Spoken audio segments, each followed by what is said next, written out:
2016 সালের অক্টোবরে গাজীপুরের একটি বাসা ঘিরে জঙ্গি অভিযানে 830 রাউন্ড গুলি ছোড়ে র্যাব, সোয়াত, সিটিটিসি সহ আইনশৃঙ্খলা বাহিনীর সদস্যরা।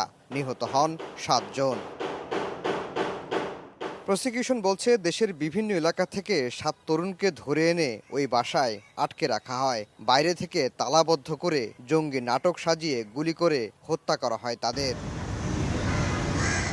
ওই ঘটনায় নিহত মাদ্রাসা ছাত্র ইব্রাহিমের বাবা অভিযোগ করলে প্রাথমিক তদন্ত শেষে ট্রাইব্যুনালে নতুন মামলা করেন চিফ প্রসিকিউটর। এ সময় তৎকালীন এসবি প্রধান ও সাবেক আইজিপি জাবেদ পাটোয়ারি, সিটিটিসির তৎকালীন প্রধান মনিরুল ইসলাম, গাজীপুরের তৎকালীন পুলিশ সুপার হারুনুর রশিদ সহ 5 কর্মকর্তার বিরুদ্ধে গ্রেফতারি পরোয়ানার আবেদন করে প্রসিকিউশন। পরে পরোয়ানা জারি করেন ট্রাইব্যুনাল।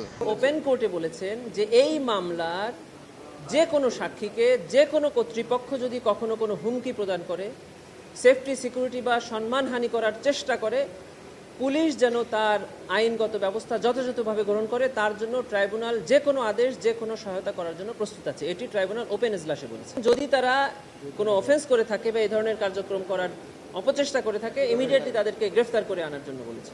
এদিন চাংখারপুলে মানবতাবিরোধী অপরাধের মামলায় সাক্ষীকে হুমকি ও ভয়ভীতি দেখানোর ঘটনায় হাজির হন বংশাল থানার ওসি। ট্রাইব্যুনাল তাকে বলেন, যারাই সাক্ষীকে ভয়ভীতি দেখাবে তাদের ধরে আনতে হবে। আন্তর্জাতিক অপরাধ ট্রাইব্যুনাল আইনে একজন সাক্ষীর সেফটি, সিকিউরিটি অ্যান্ড ওয়েলবিং দেখার দায়িত্ব রাষ্ট্রের এবং ট্রাইব্যুনালের। ওই কনসার্ন থানার অফিসার ইনচার্জ সাহেব আজকে এসেছিলেন ট্রাইব্যুনালে এবং জানিয়েছেন যে তিনি এই সাক্ষীর সাথে কথা বলেছেন, তার সকল সেফটি সিকিউরিটির ব্যাপারে উনি যথাযথ ব্যবস্থা নিয়েছেন। এছাড়া আন্তর্জাতিক অপরাধ ট্রাইব্যুনালে শেখ হাসিনা, সাবেক স্বরাষ্ট্রমন্ত্রী আসাদুজ্জামান খান কামাল ও সাবেক আইজিপি চৌধুরী আব্দুল্লাল মামুনের বিরুদ্ধে 5ম দিনের সাক্ষ্য গ্রহণ অনুষ্ঠিত হয়।